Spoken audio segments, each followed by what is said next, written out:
들었을 때 보면 대통령이 임명하는 공무원들이 엄청나게 많습니다. 직접적으로 임명하는 그 직책도 있고 간접적으로 임명하는 직책들도 없지 않아 있습니다만, 뭐 국무총리를 비롯해서 장관들, 그리고 뭐 중요한 국영기업 뭐 장들, 이런 권리를 행사하기 때문에 아마 대통령이 되려고 하지 않을까 하는 생각을 가질 수도 있습니다. 그런데 임명받았는데 임명권자의 마음을 헤아리지 못하고 임명한 자의 뜻과 상관없이 일을 하면 어떻게 될까요?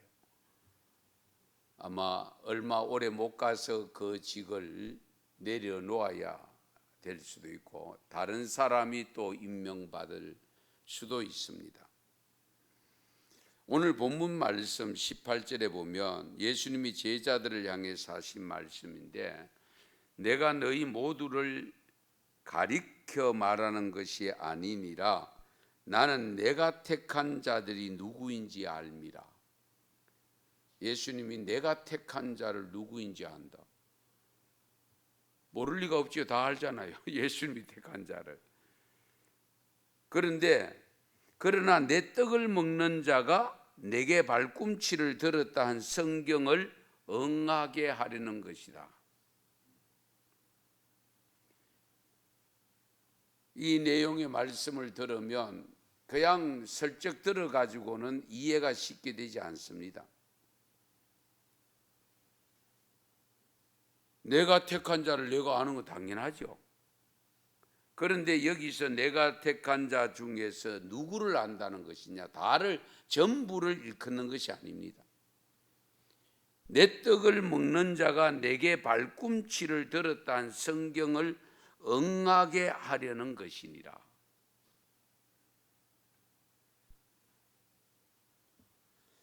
그러니까 우리가 이제 이 본문 말씀의 앞의 내용을 보면 예수님이 제자들의 발을 씻긴 장면이 기록되어 있습니다. 그 후에 너희가 이것을 행하라고 했고 그것을 행하는 사람에게는 복이 있으리라고 일러줍니다. 그러나 문제는 다는 아니라고 일러줍니다. 다는 아니다. 그러면서 18절 하신 말씀이거든요. 그러니까 여기 다는 아니라고 한 그 중에 누군가가 오늘 18절 말씀에서 말씀하시는 내 떡을 먹는 자가 내게 발꿈치를 들었다 한 성경을 응하게 하는 사람이라는 겁니다. 그러면 내 떡을 먹는 자가 내게 발꿈치를 들었다고 한 성경을 응하게 하려는 것이라고 했는데, 이 성경이 어디에 기록되어 있느냐? 시편 41편 9절 말씀 같이 읽겠습니다. 내가 신뢰하여 내 떡을 나눠 먹던 나의 가까운 친구도 나를 대적하여 그의 발꿈치를 들었나이다. 아멘. 이 말씀을 응하게 하는 것을 가리켜서 하신 말씀입니다. 내 떡을 나눠 먹던 나의 가까운 친구가 나를 대적하여 발꿈치를 들었던 그 사람이 누구냐?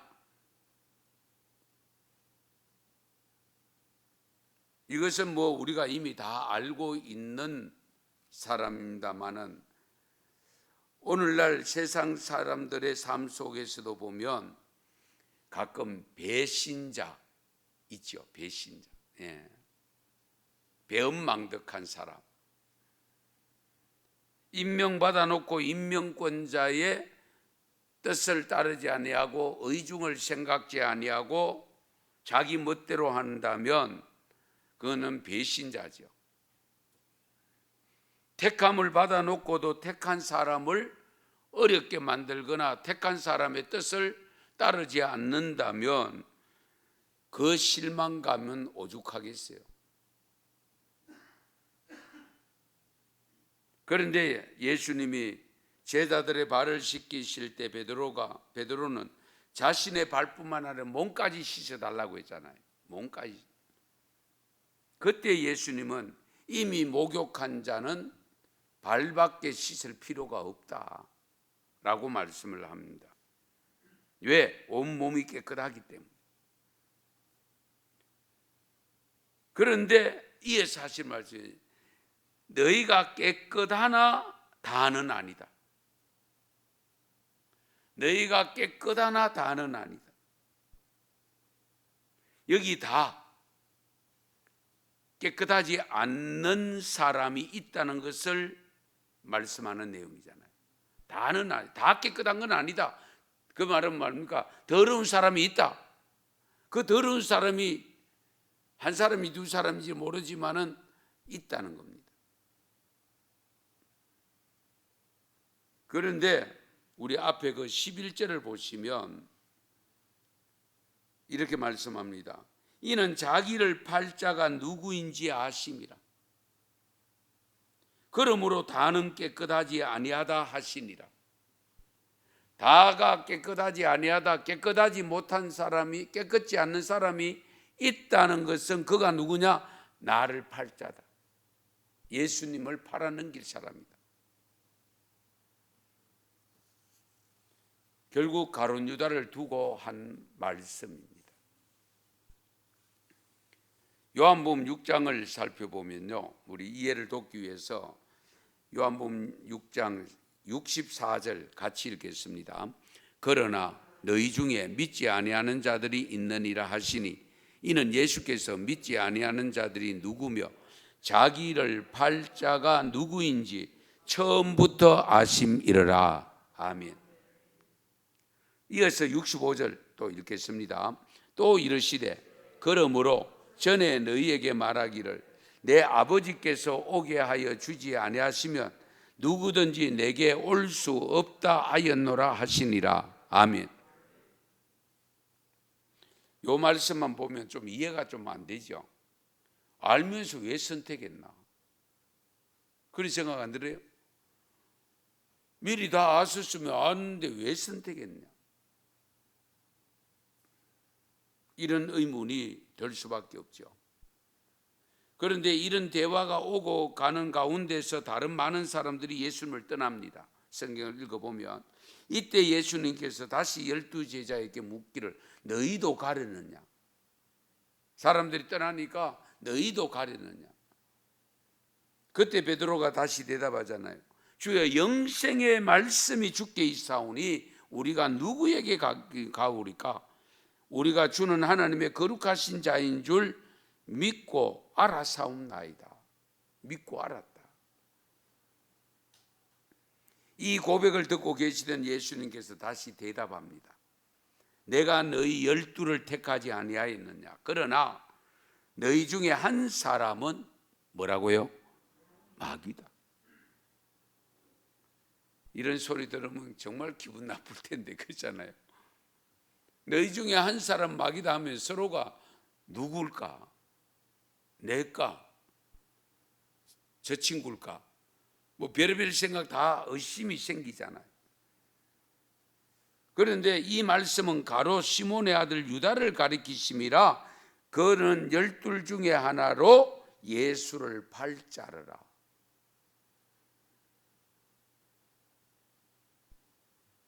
예수님은 처음부터 자기를 팔 자가 누구인가를 알았다고 했습니다. 그러면 그 사람 배제하고 다른 사람을 해야지요. 왜 그렇게 하셨을까? 이와 같이 하신 근본적인 배경은 결국 오늘 우리들에게 일러주시기 위함입니다. 따라도 온전히 따르지 않는 사람이 얼마든지 있을 수 있다는 것을 보여주신 겁니다. 은혜를 입어도 오늘 말씀 묵상한 것이 이와 유사한 내용이었잖아요. 읽어보시면 알죠? 예.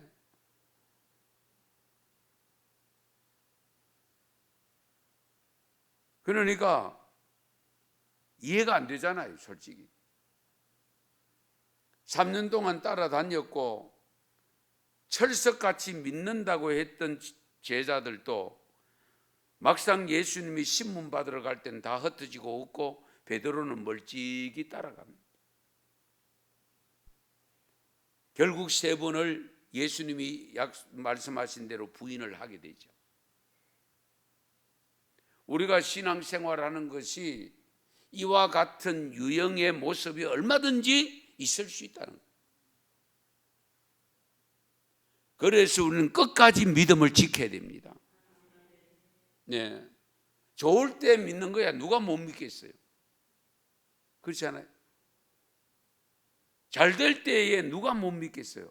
다 믿지. 오병이의 기적을 일으키고 칠병이의 기적을 일으키고 물리를 걸어오시고 뭐 이런 이적과 기적이 일어날 때는 얼마나 신이 났겠어요. 어깨가 어석어석하고. 왜? 자기들이 따라 붙인 것이 아니고 예수님의 선택을 받았으니까. 그럼에도 불구하고 위기가 찾아왔을 때는 떠나는 경우가 발생하고 부인하는 경우가 발생하더라는 겁니다. 그리고 영영 돌아오지 않는 사람도 있더라는 겁니다. 그것을 우리에게 지금 가르쳐 주십니다.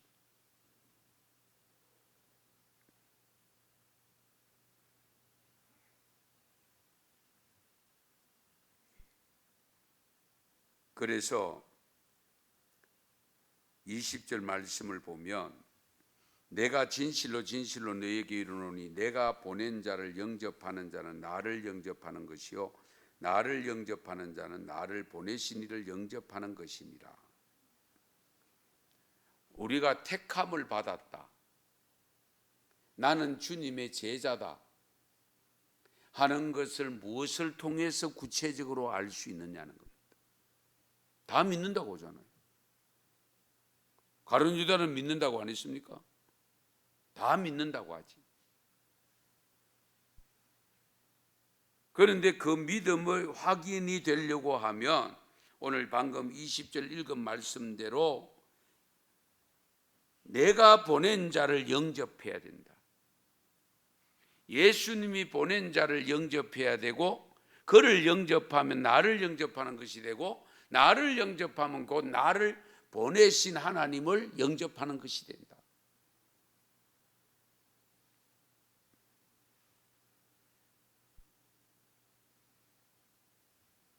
그렇다면 이런 사실들을 왜 미리 알려주시지 않았을까?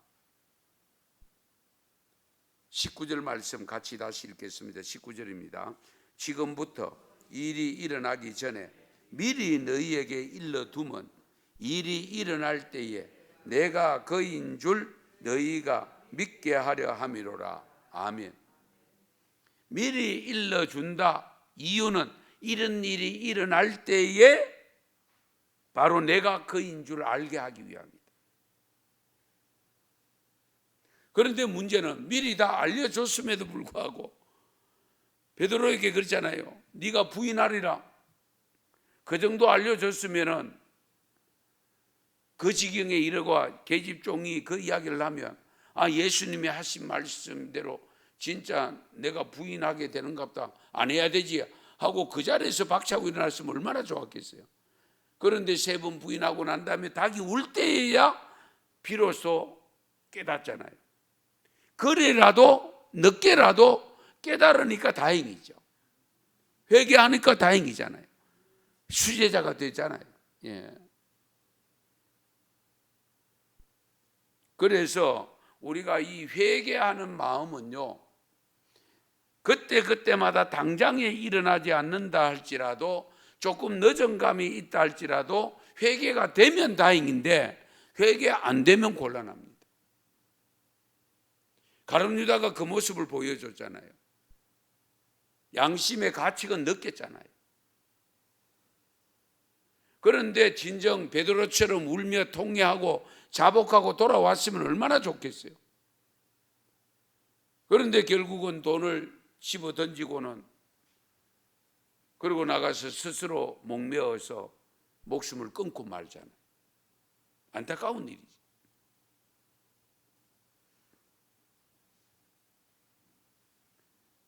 숨겨진 예술이라는 책을 쓴 에디서 셰이퍼의 진솔된 삶의 이야기가 있는데요. 평소에 그의 집 뒷문으로 찾아와서 아주머니 커피 한 잔 주세요. 그리고 빵도 조금 주시면 좋겠고요. 이렇게 애원하는 거린이 있었다고 합니다. 그런데 어느 날 이 셰이퍼 아줌마는 자기 집 뒷문으로 찾아온 그에게 집으로 들어오라고 했어요. 그리고 앉히고, 그리고는 부엌에 들어가서 정말 임금상에 올릴 정도의 식탁을 준비해서 빵은 말할 것도 없고 커피는 말할 것도 없고 하여튼 샌드위치를 잘 예쁘게 잘라가지고 요리해가지고 그렇게 식사 대접을 했대요. 거기다가 곁들여서 뭐까지 했느냐? 우리 그 강사님들 오면 우리 강사님들 섬기는 우리 그 다과상에 보면은 떡상에 보면은 뭐 여러 장식 하잖아요. 아마 이분이 그 거지한테도 그렇게 장식도 하고 꽃다발까지 만들어가 갖다 놨대. 그러니까 여러분 한번 생각해 보세요. 사람 대접 못 받다가 이런 대접을 받으면 완전히 뭐 아마 꿈인가 생신가 했을 겁니다. 그런데 촛불까지 준비했대요. 이렇게 환대에 놀란 거린이 숨이 막힐 정도인데, 아니 이게 모두 저를 위한 겁니까? 그럼요, 커피도 곧 드릴게요. 그리고 요한 복음서도 당신의 것이니 꼭 가져가세요. 쪽복음을 전달했답니다. 아주 중요한 것이랍니다. 그날 저녁에 셰이프의 집에 왔던 그 거린이 셰이프와 그의 가족에게서 하나님의 사랑을 경험하게 된 겁니다. 우리 히브리서 13장 2절에 보면 손님 대접하기를 잊지 말라. 이로써 부지 중에 천사들을 대접한 이들이 있느니라. 부지 중에 천사들을 대접한 이들. 대표적인 사람은 아브라함이잖아요.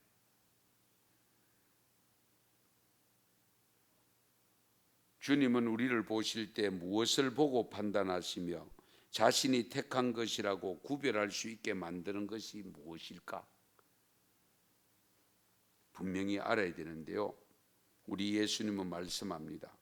내가 진실로 진실로 너희에게 이르노니 내가 보낸 자를 영접하는 자는 나를 영접하는 것이요, 나를 영접하는 자는 나를 보내신 이를 영접하는 것이니라. 이 20절 말씀, 결국 이 셰프 아줌마가 거기 자기 집 뒷문에 와서 그 요청하는 그를 주님이 보내셨다라고 여긴 겁니다. 주님이 보내셨다. 그럼 주님처럼 영접해야 되고 주님처럼 대접해야 되고 환대해야 되잖아요. 주님을 생각하면서 그렇게 한 거예요.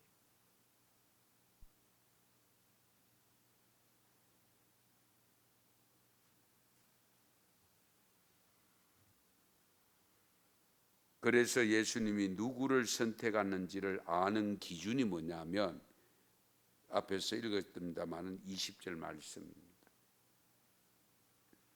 그렇다면 우리 예수님이 택한 백성임을 아는 것은 자기가 보낸 자를 영접하는 것을 보고서 판단하신다는 거예요.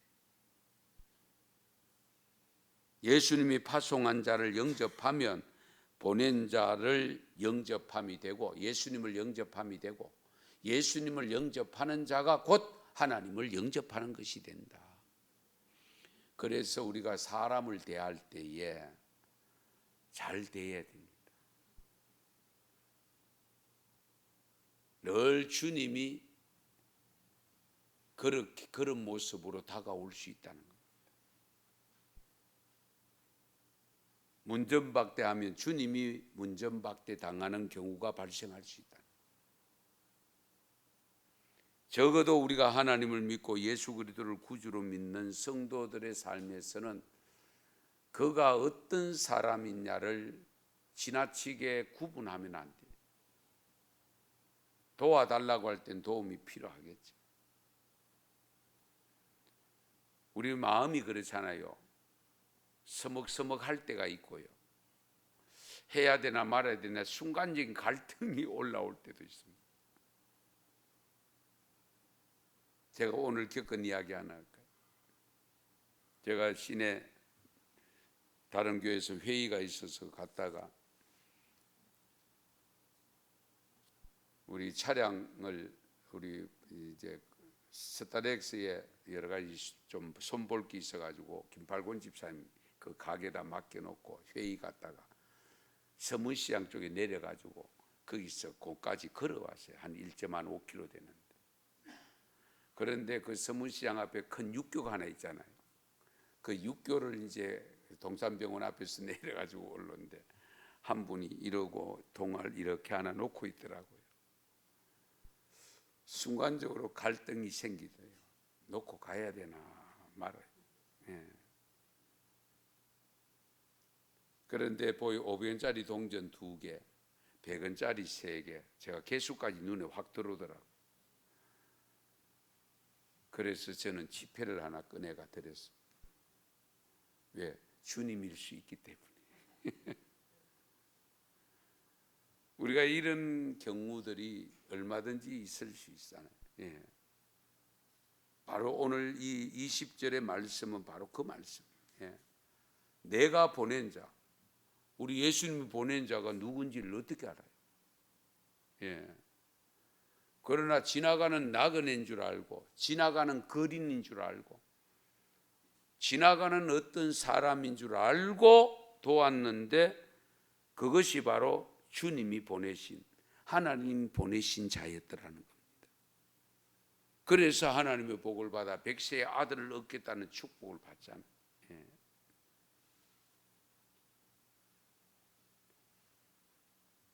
우리 주님께서 우리로 하여금 하나님의 선택된 백성임을, 하나님의 자녀임을 긍정해주고 인정해주는 요소가 뭐냐라고 했을 때 말씀을 지키는 것인데, 그 말씀 지키는 말씀이 뭡니까? 이웃을 내 몸과 같이 사랑하는 겁니다. 원수라도 필요하면 도와주는 것입니다. 우리가 이런 부분들을 잘 챙기셔야 돼요.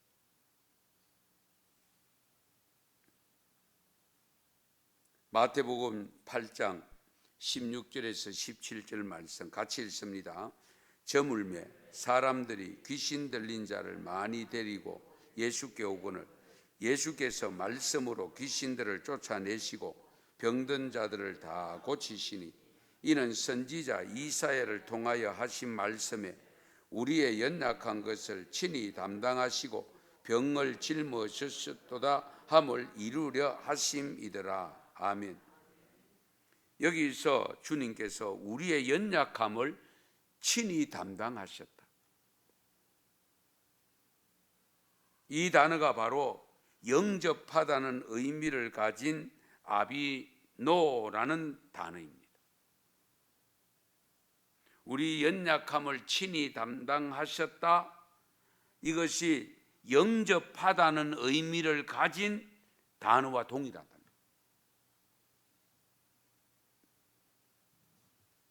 그러니까 우리가 사람을 영접한다는 것은 상대의 있는 모습 그대로를 인정하고 존중하는 것으로 그치는 것이 아니고 그의 부족함과 연약함까지도 보다 적극적으로 대해야 된다는 그런 뜻입니다.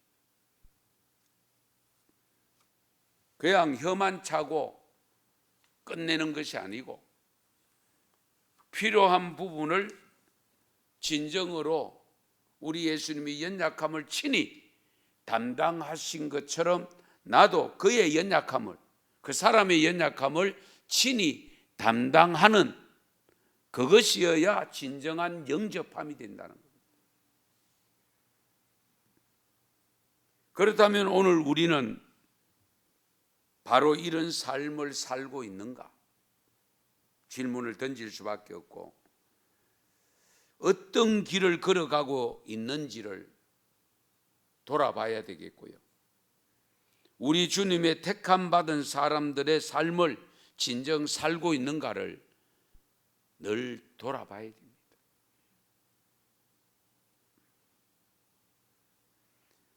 우리는 택함 받은 그리스도인들로서 매일매일 만나는 사람들과 그 어떤 관계를 맺으며 살아야 되는가 하는 것을 다 알고 있습니다. 그런데 실천이 어렵습니다. 알면서도 실천하지 못하는 경우가 다반사입니다. 그러나 한 가지 기억해야 합니다. 지나간 세월, 지나간 기회는 다시 돌아오지 않는다는 사실.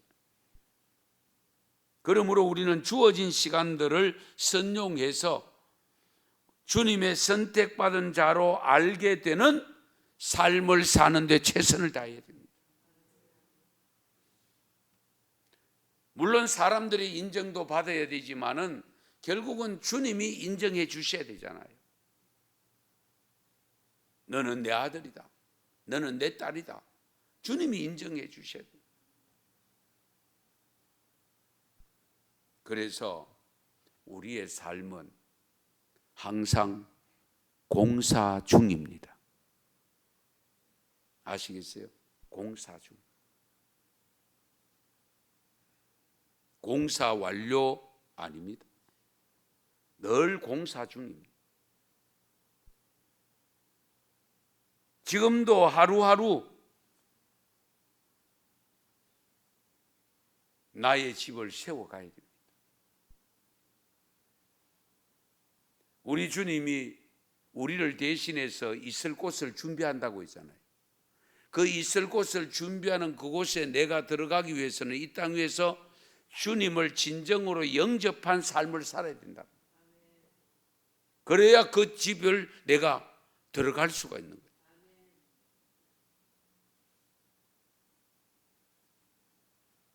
미국의 노스캐롤라이나 주에 샬롯이라는 곳이 있는데 거기에 빌리그람 목사님의 기념 도서관이 있습니다. 그 기념 도서관이 있는 샬롯에 2007년 6월에 하나님의 부르심을 받은 그 그레이엄 사모님의 묘지가 섰는데요. 그 묘지를 보려 내려가는 계단 아래로 십자가 형상의 버릭이 깔려 있는데 그 끝자락에 사모님의 묘지가 있답니다. 그러니까 십자가가 이렇게 비스듬히 이렇게 있는데 계단을 내려가면 그 십자가 끝자락에 사모님의 묘가 있대요.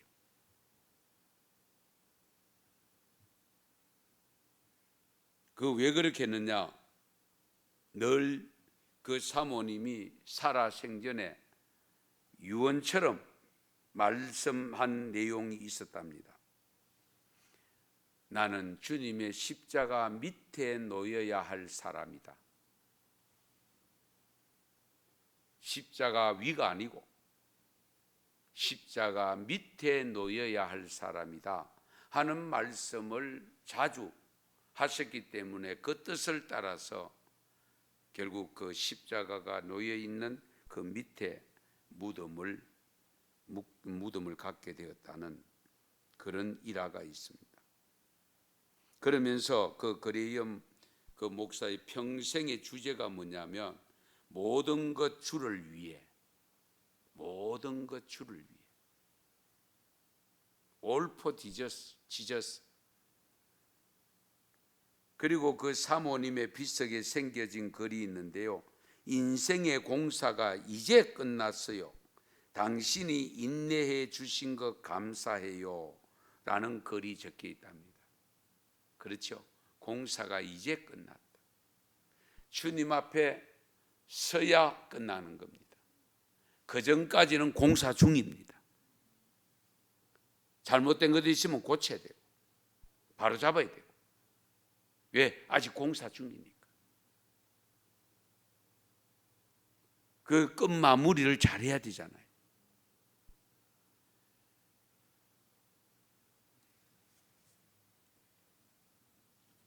몹시 추운 12월 성탄절 시절 때 어느 날 윤옥시에서 있었던 일인데요. 10살 정도 된 작은 소년이 브로드웨이 신발 가게에서 앞에서 서 있었습니다. 그 추운 날인데 그래서 한 아주머니가 지나가다가 그 소년을 발견했답니다. 그런데 이 소년이 가만히 곁에 가보니까 너무 날씨가 추우니까 입은 옷도 그렇고 이가 부들부들 떨어서 이가 다닥다닥 하는 소리까지 들릴 정도였다고 합니다. 그래서 다가가서 물었습니다. 꼬마야, 진열장을 그렇게 뚫어져라 쳐다보는 이유라도 있는 거니? 왜 그렇게 쳐다보고 있니? 저는 지금 하나님 앞에 신발 한 켤레 달라고 기도하고 있어요. 이렇게 대답을 한 겁니다. 신발 한 켤레 달라고 기도하고 있다.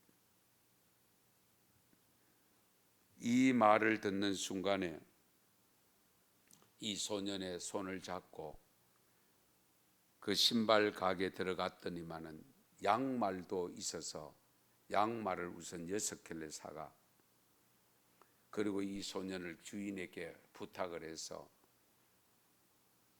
세면장에 데리고 가가지고 직접 발을 씻기고 그 새 양말을 신기고 그리고 나와서 다시 신발도 6켤레를 사가 양말까지 주면서 이것을 신고 다녀라, 발 시렵다. 그래서 그 소녀 어깨를 도닥거리면서 이제 기분이 좀 어떠냐고 그렇게 물었더니만은 이 소년이 아줌마가 하나님의 부인이세요? 그렇게 대답했다는 거예요. 예, 자기가 하나님께 기도했잖아요. 그런데 남자가 안 오고 여자가 왔잖아요. 그러니까 하나님의 부인이냐고. 우리 예수님은 오늘도 이 시간에도 우리를 향해서 분명히 말씀합니다.